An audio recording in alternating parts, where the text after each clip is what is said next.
அமைச்சர் R B Udhayakumar வந்து OP Rabindranath வந்து யாருன்னே தெரியல, நான் தேடி பார்க்குறேன் கூகுளில் அப்படின்னு சொல்லி ஒரு சர்ச்சை கிடைச்சிருக்காரு.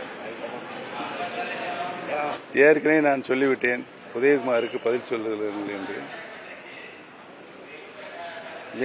டாக்டர் வெங்கடேசன் அவர்கள்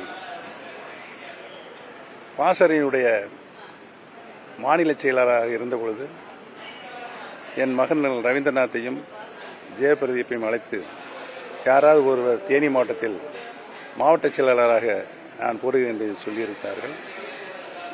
என் மகன்கள் என்னிடம் வந்து சொன்னார்கள். அப்படியே என்று கேட்டு நான் டாக்டர் வெங்கடேசனை சந்திக்கின்ற பொழுது வெங்கடேசன் எந்த சோபாவில் உட்கார்ந்திருந்தார், அப்பொழுது உதயகுமார் எப்படி இருந்தார் அந்த நிலைகள் என்பதை நான் கண்கூடாக பார்த்திருக்கிறேன். அதை சொன்னால் அரசியல் நாகரிகமாக இருக்காது என்பதை தெரிவித்துக் கொள்கிறேன். முதலில் டாக்டர் வெங்கடேசன் நான் சொன்னது, தயவு செய்து என் மகன்கள் யாரையும் மாவட்ட செயலாளர் பதவிக்கு போட வேண்டாம் என்று சொன்னேன். ஏன் என்று கேட்டார். வாரிசு அரசியல் என்று சொல்வார்கள் எதிர்க்கட்சிகளுக்கு. இது எதையும் டாக்டர் புரட்சித் தலைவி அம்மாவுடைய பக்கத்தில் நான் இருப்பதனால் வாரிசில் என்று சில பிரச்சனைகளை கிளப்பதற்கு வாய்ப்பு இருக்கிறது என்று சொல்லி வேண்டாம் என்று சொல்லிவிட்டு வந்துவிட்டேன். மீண்டும் திரும்பவும் டாக்டர் வெங்கடேசன் அவர்கள் மாண்புமிகு அம்மாவிடம் சென்று இந்த மாதிரி பன்னீர்செல்வனுடைய பிள்ளைகள் யாராவது ஒருத்தரை, குழந்தைகள் யாராவது ஒருத்தரை, பையன்களில் யாராவது ஒருத்தரை போட வேண்டும் என்று நான் சொன்னதற்கு வேண்டாம் என்று சொல்லிவிட்டு போயிட்டார் என்று சொன்னார்.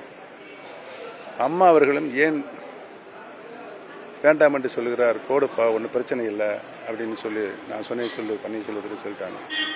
அவர் திரும்பியாண்டு சொன்னார், அம்மாவே சொல்லிட்டாங்க அப்படி சொன்னார். நான் மீண்டும் மாண்புமிகு அம்மா அவர்கள் அவருடைய அறையில் சந்தித்த பொழுது, இந்த மாதிரி வெங்கடேசன் அவர்கள் என் பையன்கள் யாராவது ஒருத்தருக்கு மாவட்ட செயலாளர் போடு என்று சொல்லுகிறார் அம்மா அப்படின்னு கேட்க மாட்டேன். வெங்கடேசன் சொல்லவில்லை, நான் தான் சொன்னேன் அப்படின்னு சொல்லி அம்மா சொன்னாங்க. அதை நான் மறுப்பதற்கில்லை, அப்படித்தான் வந்தது.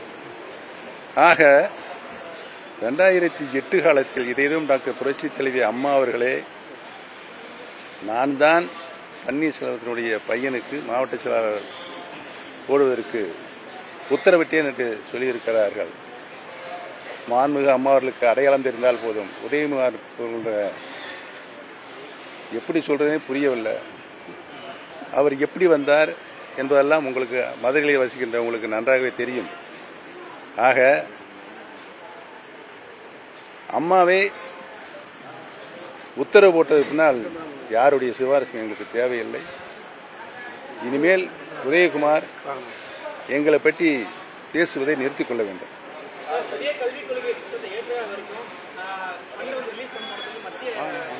ஏற்கனவே பேரறிஞர் அண்ணா அவர்கள் சட்டமன்றத்தில் தீர்மானமே நிறைவேற்றி இருமொழிக் கல்விதான் எங்களுடைய உயிர் மூச்சு என்று சொல்லி தீர்மானம் நிறைவேற்றியிருக்கிறார்கள்.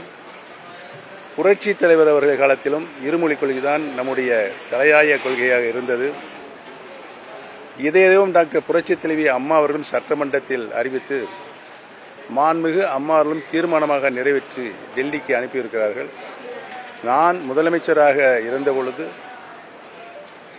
மும்மொழி கொள்கை பற்றி காங்கிரஸ் உறுப்பினர்கள் அப்பொழுது இருந்த காங்கிரஸ் பேசுகின்ற பொழுது நானும் எழுந்து திராவிட இயக்கத்தினுடைய எங்களுடைய தலையாய கொள்கை இருமொழிக் கொள்கைதான் என்று நானும் பேசியிருக்கிறேன். ஆக அதிலிருந்து எங்களுக்கு எந்தவித இடர்பாடும் இல்லை. உறுதியாக சொல்கிறோம், தமிழக மக்கள் இருமொழிக் கொள்கையில் தான் தங்களுடைய உயிர் மூச்சாக நிலைத்துக் கொண்டிருக்கிறார் என்பதை தெரிவித்துக் கொள்கிறோம்.